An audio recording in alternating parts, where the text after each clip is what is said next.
Om Swastiastu. Assalamualaikum warahmatullahi wabarakatuh. Salam sejahtera untuk kita semua. Shalom, namo buddhaya, salam kebajikan dan salam harmoni. Baik, perkenalkan, nama saya Kadek Yulia Kusumayani dengan NIM 2111031378. Di sini saya dari kelas 5J dari prodi S1 Pendidikan Guru Sekolah Dasar, Fakultas Ilmu Pendidikan, Universitas Pendidikan Ganesha. Baik, di sini saya akan menceritakan bagaimana saya selama mengikuti perkuliahan hipnokonseling dan NLP. Baik, dalam perjalanan pendidikan saya mengikuti mata kuliah hipnokonseling dan NLP telah menjadi poin penting dalam memperkaya wawasan dan pandangan saya terhadap kekuatan pikiran dan potensi diri. Untuk yang pertama, di sini saya akan menjelaskan apa itu hipnosis. Jadi, hipnosis adalah suatu metode untuk memberdayakan program pikiran di alam atau pikiran bawah sadar manusia. Dengan begitu, Anda akan lebih mudah merespon sugesti yang diberikan oleh ahli profesional yang membantu dalam proses hipnotis. Biasanya, metode ini dilakukan dengan mengulang kata-kata tertentu dan meminta Anda membayangkan sesuatu. Meskipun teknik ini menimbulkan kontroversi, mayoritas tenaga ahli percaya bahwa hipnoterapi sangat membantu mengatasi berbagai masalah kesehatan. Salah satunya yaitu kesehatan mental. Nah, selain ini, banyak materi yang telah saya pelajari selama mengikuti mata kuliah hipnokonseling dan NLP. Contohnya seperti melakukan preinduksi, yang dimana dalam induksi ini banyak sekali contoh-contoh. Seperti yang pertama yaitu contoh induksi pendulum, yang kedua induksi mesmerism, yang ketiga induksi cepat atau shock, yang keempat rapid induksi, dan yang terakhir induksi relaksasi progresif verbal. Nah, selain mempelajari materi preinduksi, di sini juga saya melakukan praktek yang dimana yaitu teknik deepening. Pada proses hipnosis atau hipnoterapi ini, deepening bertujuan untuk memperdalam atau mempertahankan kondisi klien pada gelombang otak alfa atau theta, bahkan dengan delta. Selain teknik deepening, saya juga mempelajari teknik sugesti, yang dimana sugesti ini berarti pengaruh atas jiwa atau perbuatan seseorang, sehingga pikiran, perasaan, dan kemauannya terpengaruh, dan dengan begitu orang mengakui atau meyakini apa yang dikehendaki padanya. Materi yang paling menginspirasi dan menarik perhatian saya adalah self-hypnosis atau hipnotis diri sendiri. Karena self-hypnosis adalah proses yang melibatkan penggunaan teknik tertentu untuk memasuki keadaan hipnosis. Saat berada dalam keadaan relaksasi yang intens, seseorang mencoba memvisualisasikan tujuan utama yang ingin dicapainya.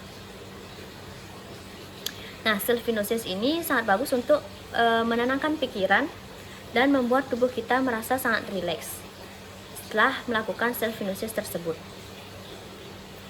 Melalui pelajaran self-hypnosis, saya telah memahami bahwa pikiran kita memiliki kemampuan yang luar biasa untuk mempengaruhi sikap, tindakan, dan keputusan kita sehari-hari. Saya belajar teknik-teknik yang memungkinkan saya untuk memasuki keadaan relaksasi yang mendalam, memfokuskan pikiran, dan memanfaatkan sugesti positif untuk merubah pola pikir dan perilaku yang tidak diinginkan. Ini adalah suatu keadaan yang saya yakini dapat membawa pengaruh positif dalam hidup saya. Selama perkuliahan, setiap konsep disajikan dengan kedalaman yang memikat. Saya sangat mengapresiasi pendekatan praktis yang memungkinkan kami untuk langsung menerapkan teknik-teknik ini dalam kehidupan sehari-hari. Diskusi, latihan dan studi kasus memberikan perspektif yang komprehensif, membantu saya untuk benar-benar memahami dan merasakan manfaat dari konsep-konsep yang diajarkan. Setelah menyelesaikan mata kuliah ini, harapan saya meluas jauh.